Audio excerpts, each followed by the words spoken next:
Hey yo, what up, fans of the sport? What up? It's Lamech with selahsportstv back at you with another one. Terrence Bud Crawford versus Errol Spence is 2 weeks away, less than 2 weeks away. And yeah, I feel it. I feel the energy in the air, man. I feel it in the air. Guys are switching their tunes up as we get closer to the fight, right? Across the board. It's not just one way. I see a lot of guys who were, talking about Bud Crawford's gonna win, Bud Crawford for years, right? Now they're not so sure. They're not so sure. See a few of those, right? I saw Blood Boxing. He's not so sure, right? I don't know. He saw something. He's not so sure. That's fair, right? But the vast majority of people see an energy shift the other way, right? What am I talking about? Mr. Derrick James, trainer of the year. Derrick James. I think he's two-time trainer of the year. I think he's an excellent trainer. I see people like saying that if Errol Spence loses, then Derrick James can't be trainer of the year. Possibly. But if Errol Spence loses, but then Jermell Charlo goes and beats Canelo, I think that puts him right back in the mix. That's another story for another day, another video, right? I'm not going to touch on that one yet, but I got some heat for that fight. I'm really looking forward to that fight, but we got to put the one before the two. We can't fuck Canelo right now. We talking about this one. The big fights, right? The big fights. So, yeah, man, you notice how, like, for years, whenever they put a microphone in Derrick James's face and they ask him the inevitable questions, it's always, I don't know, man. I barely even watch boxing, man. What the fuck you asking me about Terrence Crawford for? I don't fuck him, man. Matter of fact, who is Terrence Crawford? I barely heard of him. I definitely ain't never seen him fight. Oh, I just saw the knockout. I ain't watched the fight. I don't really know too much about who is he fought. You hear all this shit for years. Right? For years, that's what we heard. Like, taking shots at him. Like, line him up, bow. Taking shots, pot shots, right? I don't know this guy. Who the fuck is he? Like, he a little dude, man. We gonna break this dude, man. Like, he ain't nothing. He ain't fought nobody. Oh, man, Sean Porter, man. Sean Porter quit. Sean Porter quit. That's what these people going with. Now that the fight is here, though, you're hearing something a little bit different, ain't you? Hearing something a little different from that side. You're hearing something a little different from that side. Now it's, oh man, Errol Spence, yeah, he got to be on his A game. He has to be technical. That's what he got to be. If he got to be this and he got to be that. Yeah, I've been watching Crawford fight and I've been following his career, right? Now we getting to the truth, right? Now we getting to the truth. I love this shit. I love it. Now, here's the thing. None of this shit matters once the bell rings. None of that shit matters once the bell rings.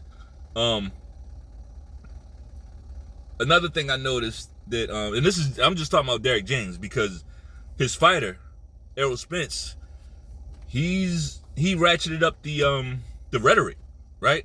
He ratcheted up the rhetoric. He's going back to talk about belly aching about how the fight was made. He's belly aching about how the fight was made, right? He's bitching about this thing and that. Oh, we gotta flip a coin. I'm the A side, but we gotta flip a coin to see who come out first. Like, shout out to CJ Goodfellow. He kind of touched on this, but this player, all of us can see it, right? But how the fuck you the A side and they flipping the coin? It seems like it's two A sides, right? Seems like it's a 50-50 fight. I'm pretty sure it is. I'm pretty sure it's, and I'm talking about like financially. I'm pretty sure it is.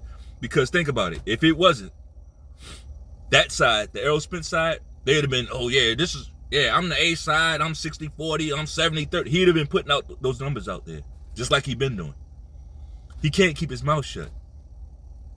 Errol Spence, right? So he's coming with all the catchphrases and shit. Yeah, it's gonna be a one-sided ass whipping, strap season, man down, I'm the grave digger, we smoking on butt. All that shit is cute. All that shit is cute. Get your t-shirts made. Go ahead, make your money, man. Make your money. But I think that shit's gonna come back to bite you. It's gonna come back to bite your face off. Right? Fuck bite you in the ass. It's gonna come back to bite your fucking head off. Pause. Right? I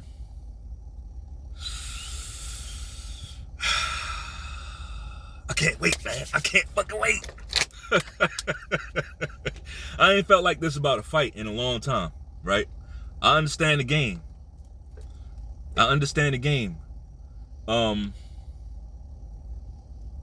This is not something where if things go against my prediction, I'm gonna fall off a cliff. If anything, it's gonna make me respect and love the sport even more, right? Because you gotta respect real. Like, that's one thing we gotta. Shit happens. Manny Pacquiao went in there against Marquez. Don't matter how many times he beat him. He went in there against Marquez one time and got caught and was ass up on the canvas. Sleep. Right? That happened.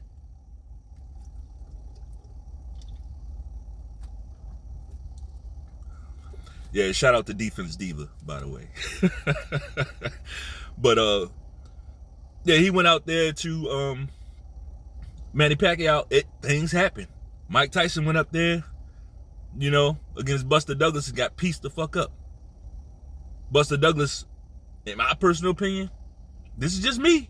In my personal opinion, the way Buster Douglas fought, he probably would have beat Muhammad Ali that night. The way he was moving and punching, he was inspired. We know why. Well, maybe you don't. I mean, his mom had passed like shortly.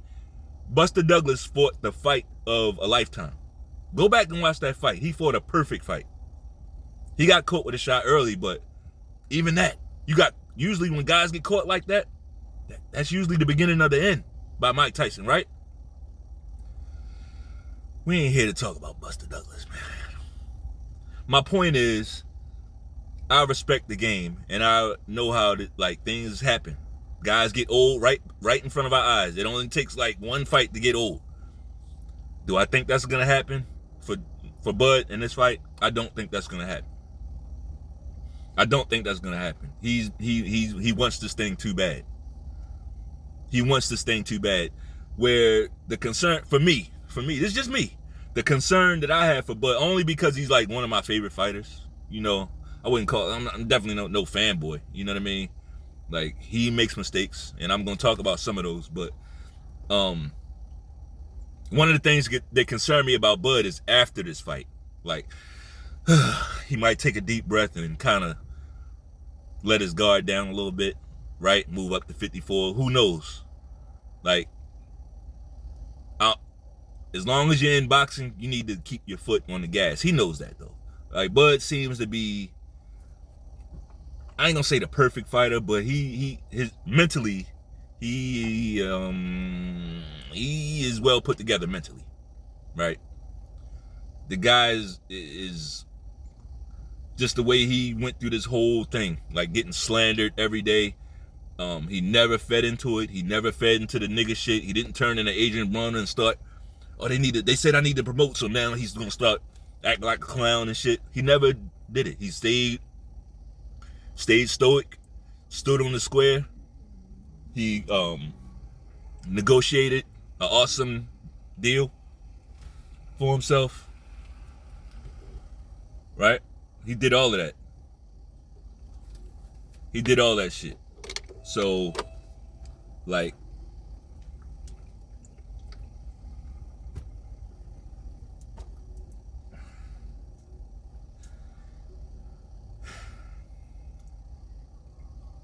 he did all that shit. So I don't. I'm really looking forward to it. Now, all the rhetoric, and all the wild shit came from the other side. You know what I mean? All that wild shit. But see, I said this on one of my videos. I'm like, one of my recent videos. I'm like, y'all doing all this talking, but you gotta fight. You gonna have to get in that ring and back up what you said. You gonna have to get in that ring. Like you said, that man had a 0.5 chin. 0.5. He basically said that man was Amir Khan, right? Or Dillian White or somebody. He said this guy he said he had a 0.5 chin. Now you got to prove that he got a 0.5 chin. And you got to prove that you don't have a 0.5 chin. And I don't think Errol Spence has a 0.5 chin. I've seen him get rocked. I've never seen him dropped. Right? I've never seen him dropped. Have I seen Crawford drop? In my opinion, yes, I have. But that don't really mean shit. Right? To me, I saw Floyd Mayweather get dropped too one time. But even though it didn't really count, I saw that shit. I saw that shit. And he proceeded to beat the fuck out of Sugar Shane right after that. So it's a funny thing, right? We just got to see what happens. Where my truth lies in this fight is it's in the minutia, right? The styles. Errol Spence is slow-footed. He has slow hands. That is a recipe for disaster. He's slow-footed, slow hands, and he's gonna press the action, right? Oh, but that leads me to something else Derek James said, right? That leads me to something else. Now, when I made a video probably a couple weeks ago, and it said that Errol Spence does not want to bang out with Terrence Crawford. He wants a long distance fight. And go back and read those comments. Errol Spence, his fanboys came in and was like, "What? Errol Spence ain't he bangs it out with everybody. He bangs it out with everybody." I said he ain't banging out with Mikey Garcia. He didn't bang it out with Mikey Garcia, who coincidentally, Mikey Garcia, the lightweight, is the hardest puncher he ever fought. Right? And because of that, he didn't bang it out with him. And when he did, he thought he had him hurt later in the fight. He tried to hit the gas. He started getting countered. And he went right back to stand on the outside. Right? So what am I talking about? Derek James comes out and basically says, yeah, he's going to fight a technical fight. What did I tell you? Why is he going to fight a technical fight? Because that's his only path to victory. That's the only shot he has to not get knocked out. If he come in there balls to the wall, he's going to get countered. He's going to get timed, countered, and stopped. Right? He's going to get timed, countered, and stopped. They know that. And, I mean, just a little, I guess, inside, you can consider it inside base, but it's just my opinion, honestly. It's not, I don't know anything. I just have my intuition. I feel like they stand a better chance with the judges than Terrence Crawford does, right? So that's how we got to look at it. Past the victory. It's not so much how he always fights and all that. You got to listen to what Derek James is saying. He has to be more technical than he's ever been in this fight. Do that sound like he want to bang out with Crawford? Do it? No, it don't. The other side of that is, again, go back to the past the victory. Terrence Crawford at this point is no pure boxer. Terrence Crawford at this point is a boxer puncher, right? So why would Errol Spence not try to fight as a pure boxer? Because a lot of times that pure boxer can be kryptonite to a boxer puncher, right? You turn the boxer puncher into a guy, you get him out of character by getting him to try to chase you, cutting off the ring, he starts getting caught in time. Like, just see Tiafimo versus Kambosos. Tiafimo versus Sandor Martin. You know, Regis Prograde versus Zaria, right? Whenever you get a counterpuncher going up against a pure boxer, that counterpuncher, unless he has levels, right? Unless he has the extra gear in his game where he can box with the guy, it's going to be a tougher fight. Just like I always said, Ugas would have been a tough matchup for Terrence Crawford.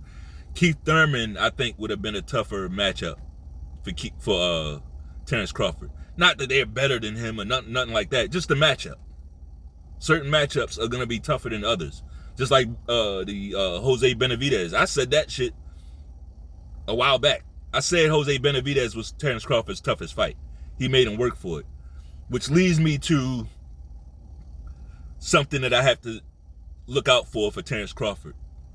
Because the Jose Benavidez fight, yeah, it was tough, but it was tough because sometimes Terrence Crawford gets into this macho man game, right?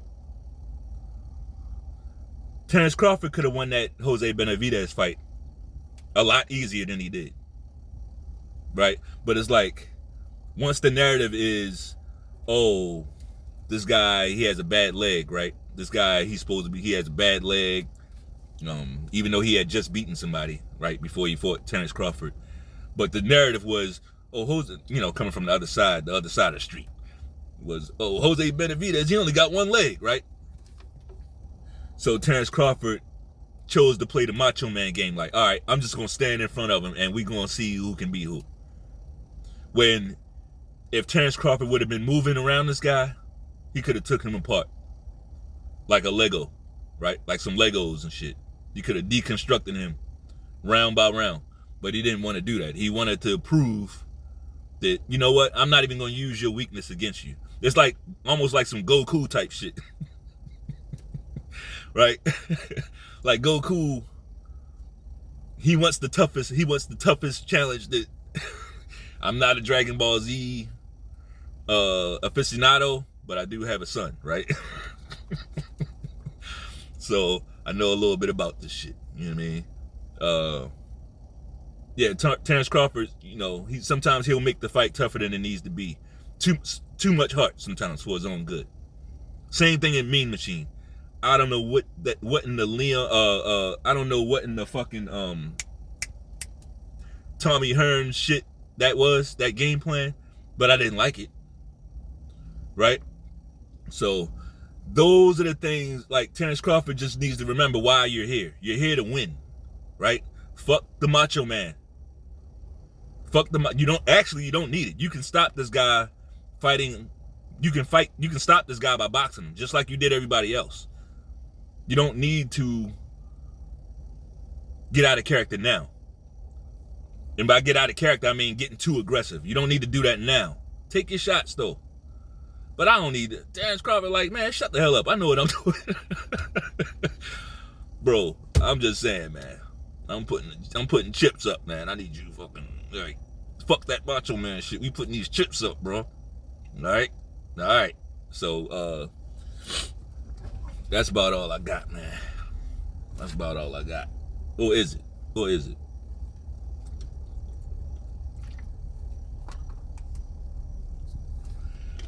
I'm gonna touch on this real quick.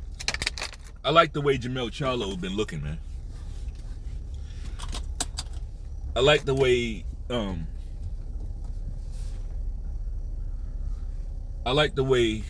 Charlo been looking, training for this Canelo fight. Right? If he's gonna fight Canelo like that, man, Canelo might have picked wrong, bro. He might have picked the wrong guy. I don't know. I definitely think, and people gonna say, wait a minute, you just made a video the other day blasting Canelo for fighting Jermell Charlo. Let me break this down, because you have to do this with Canelo. He's so sleazy and slippery and slimy, fucking sneaky. You gotta break this shit down piece by piece, right?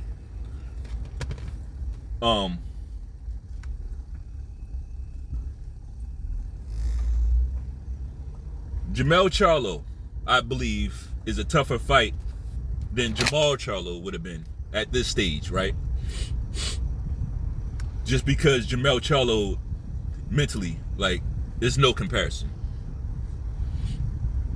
Jamal Charlo's a champion. Well, both of them are champions, but I just think Jamal, everybody does. That's not my problem with Canelo picking him.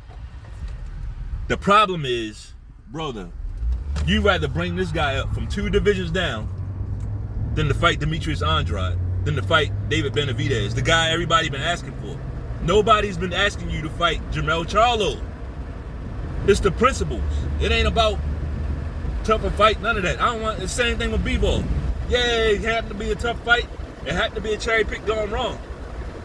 But nobody asked you to fight that motherfucker, dude. Like, we didn't ask you to fight him. Like, if y'all gonna run with this fanboy face of boxing, he's the face of boxing. If y'all gonna run with that, doesn't the face of boxing have a responsibility to deliver fights that the public is asking for? Not just a tough fight, right? Not just daring to be great, but delivering on fights, a fight that people are actually asking for, right? When the last time Canelo fought somebody that people asked him to fight? When's the last time? Did we ask him to fight John Ryder?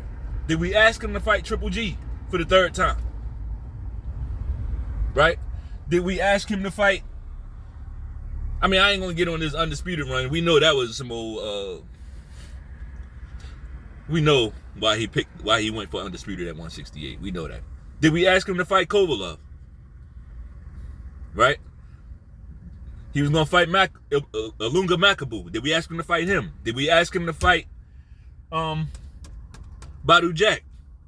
When the last time the face of boxing fought somebody that boxing fans, real boxing fans, asked him to fight?